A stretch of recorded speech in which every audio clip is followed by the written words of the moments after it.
Jacob, you know I stole this shirt from your closet? What? Yeah, because when we went running, I sweated through that shirt, so I just stole it Wait from your a closet. minute, what? This is actually your shirt from your closet. Wait, that's my shirt from my closet? Yeah.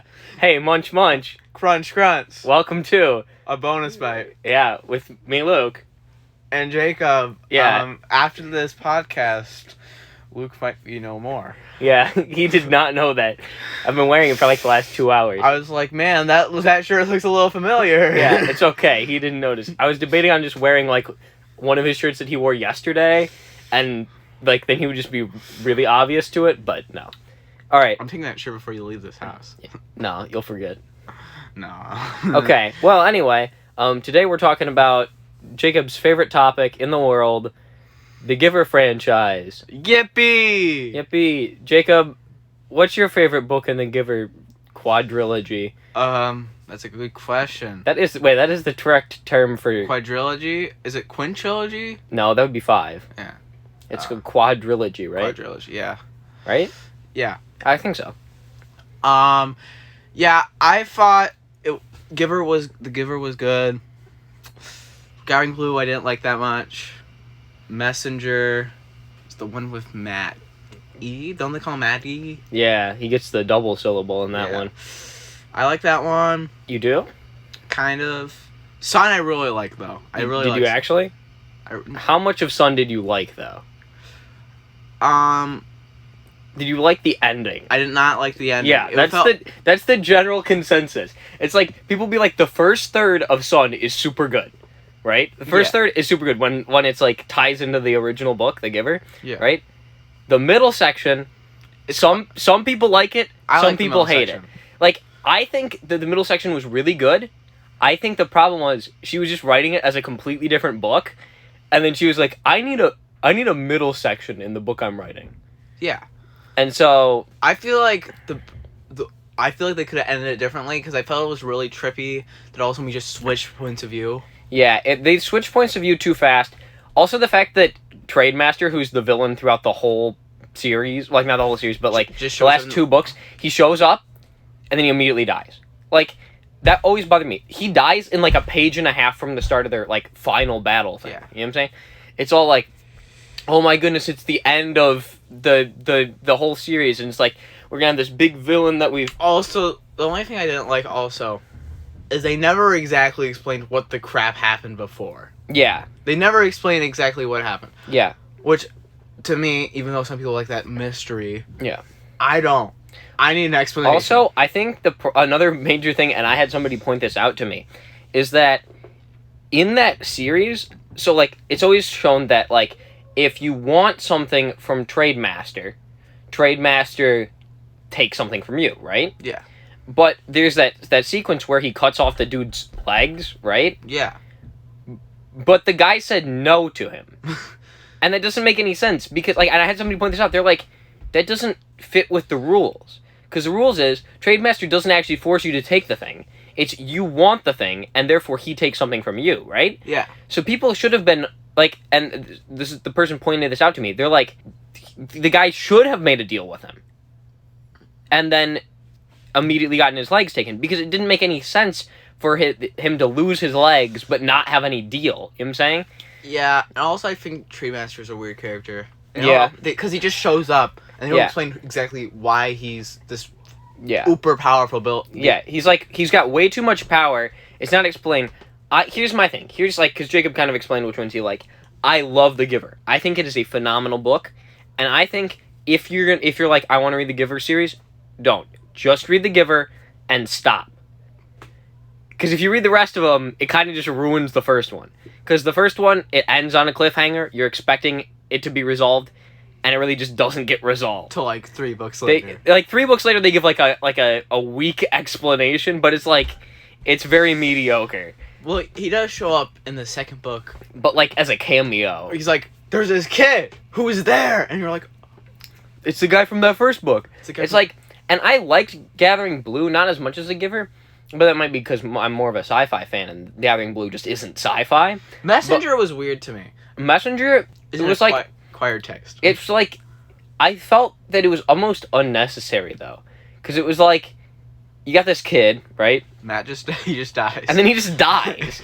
And, like, he's, like, it's all about, like, he sacrificed himself, but, like, the villain in that thing, like the main problem of the thing, like, which was some problem with the woods or whatever, the wood just came to life. Like, the woods came to life and they were, like, doing something, but I don't remember exactly what it was, but, like, the bad guy was only existent in that, and for, like, a series to have a bad guy in it, like, an antagonist, because it's not really a bad guy, it's the woods, right? Yeah. But for him to sacrifice himself to, like, stop the woods from doing whatever the woods was doing didn't make any sense, because it was like, so you've got this character that existed in a previous book, and you're just gonna have him die to stop, like, one of these, like, you know, equivalent of, like, a Spider-Man one-time villain, you know what I'm saying?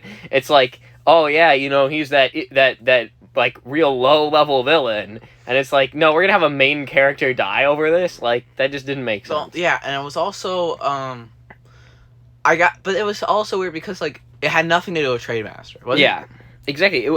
I don't think it, or if it did, it was like one of those, like, weak explanations. It was like, as Trademaster kept doing deals, the woods grew more powerful. Like, it was like one of those, like, weak connections where it was, like, sort of remotely connected. I haven't read that one in a while because of how forgettable it is. Yeah, also I didn't like in Sun when they're like, oh yeah, so remember the old site that Jonas says? Yeah, they completely changed their motto. Yeah. Like, they just completely changed because, wait, it was Jonas, right? Yeah. Yeah. I'm starting to forget the name, it's been a while. Yeah. No, I think the problem is, like, I really liked The Giver, and I really liked the tie-in section with his mom and everything at the start of Sun.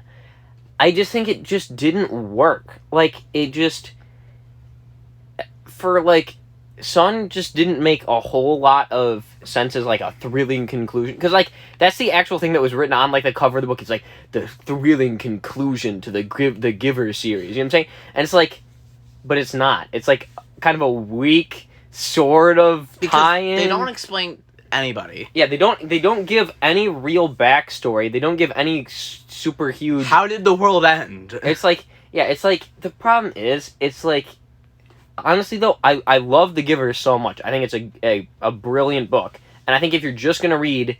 Like, if you just want a nice sci-fi book to read that has, like, a very interesting plot idea, and it's, like... It's essentially, like Ray Bradbury kind of style, but for, like a lower reading level. You know what I'm saying? Like a more of a middle school reading level. And it's, like... But the thing there is... Because, it's essentially a commentary on society... But the problem is, it's a very good singular sci-fi book, and then the rest of them, if she had just written them as standalone novels, like, that weren't supposed to be tied in at all, they would have been perfectly good. Like, Gathering Blue, except for that one cameo by Jonas, like, right towards the end, you see nothing relating to it. Like, it would work just fine as a standalone book, and it would be, like, pretty good. Like, probably not a New York bestseller, because it was advertised as, like, tied into The Giver, right? But if it hadn't been, I think it still would have sold decently well. It's just, like, the effort that was done there was just, yeah, it just didn't make sense. Also, I was expecting by the end of the story they would explain why everything was black and white. Yeah. Why everything was this. But they never explain it. Yeah. I get that you don't need an explanation. But you don't explain how the world ended. You don't... Yeah. It's a post-apocalyptic world that has no... Yeah, exactly. It's like... Yeah, it's one of those where it's not like, oh, this virus or oh, this nuke or whatever. Was it Trademaster? Like, exactly. It's like so many other stories have like real. It's like the never-ending war created a world of destruction. Like, you know what I'm saying, like, you could have like one of those just like very basic standard level, just traditional sci-fi things like to fill in as an explanation, but it would just I know it's wasn't. gonna sound really dumb, but another kind of post-apocalyptic world, this is gonna sound really dumb. Everybody don't laugh at me. Fallout. Okay, yeah. Yeah, it's like they explain it, but I don't think in the first games they explain it exactly. Well, I mean, you just get sort of. I mean, yeah, the whole point is it's a nuke. But they do it. Well, yeah, it's well, yeah, because it's called Fallout. Yeah. But like, yeah, I get what you're saying. There's not like as much explanation in the first couple games, but it's like exactly, and any series like that is going to have, any series that is set in the future is going to have an explanation for why the world is the way it is, right?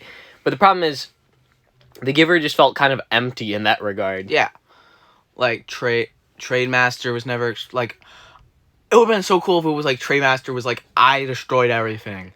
Yeah, like, oh, here would have been insane, right? This would have been a cool tie-in. Like, what if, like, so, like, think about this. Like, you know how there's, like, in the Giver, there's, like, the person who receives the memories, right? Yeah.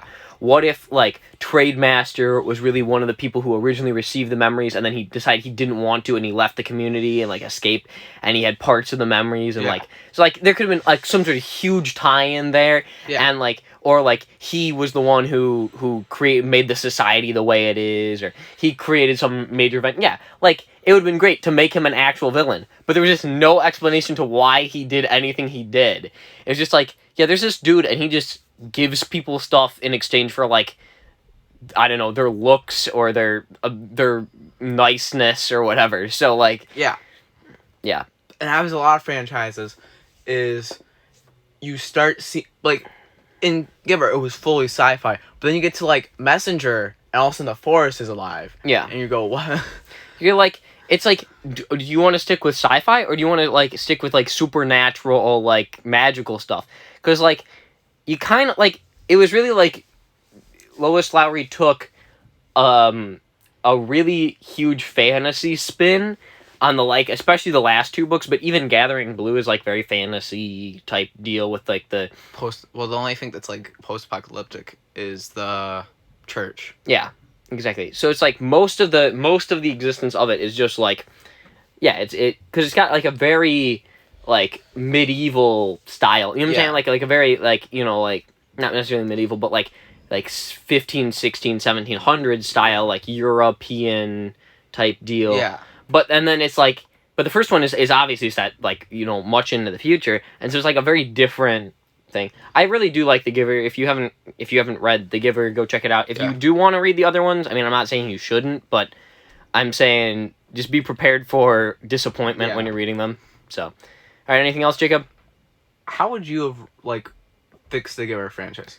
I think if it were up to me, I mean, I'm definitely nowhere near the same writing level as Lois Lowery, but I definitely would have just tried to add more tie-ins. I understand. I think it was an interesting idea for Gathering Blue to not have any other thing that we can kind of tie two stories together. But I think the real problem was that Messenger didn't do a strong enough job tying the two together. Yeah. It just kind of continued Gathering Blue, and then Sun did a really great job establishing, like, Jonas's world at the start of The Giver, but the problem is the next two segments, because it's split into three in case you didn't figure that out by now. The second and the third parts were just kind of weak. The second part, I mean, as Jacob said, like, some people, like, Jacob likes it. I don't really like the second part, but it was an interesting story. It would have worked really well as a standalone short story, but the problem is, in that context, I just felt like it didn't work. So, like, maybe if that middle section there, and maybe Messenger was changed, and maybe Trademaster was tied in a little bit more, I think it would have been reasonable. What do you think, Jacob? What changes could have been made? I guess I would explain Trademaster a little bit more. Mm-hmm. The only thing I think, especially for me, is there is a chance. I'm not saying there could be, but you could write an entire prequel series. Mm-hmm. Okay? Yeah. Think about this. It's, like, set right before the thing, but not, like, right before it. Yeah. Everything goes wrong. Yeah. You could have it, like, it follows Trademaster. Yeah. For me, the first book. And it's, like, how he became this. Exactly. But you don't know till the end. Yeah, if you followed, like, Trademaster, and even if you didn't want to change anything about the originals at all, you could do a prequel series that really explained how each thing came to be and really did a good job. How did the one society become way higher in technology? Yeah, exactly. Yeah, I think that would be interesting. Honestly, if Lois Lowery did that, I think, or if anybody even wrote a good prequel series to it, I think that would have been incredible. So, yeah. All right. See ya. See ya. Also, I would like to give a shout out to our Patreons. If you want to support us over on patreon.com/The Conspiracy Consultants, you can be just like Josiah Keller, Sam Shockmayev, or JJ Sebastian, who are our current Patreons. Please be like them and support us. It helps us create amazing content for you guys. And please check us out anywhere else that you find the show. And enjoy. See ya.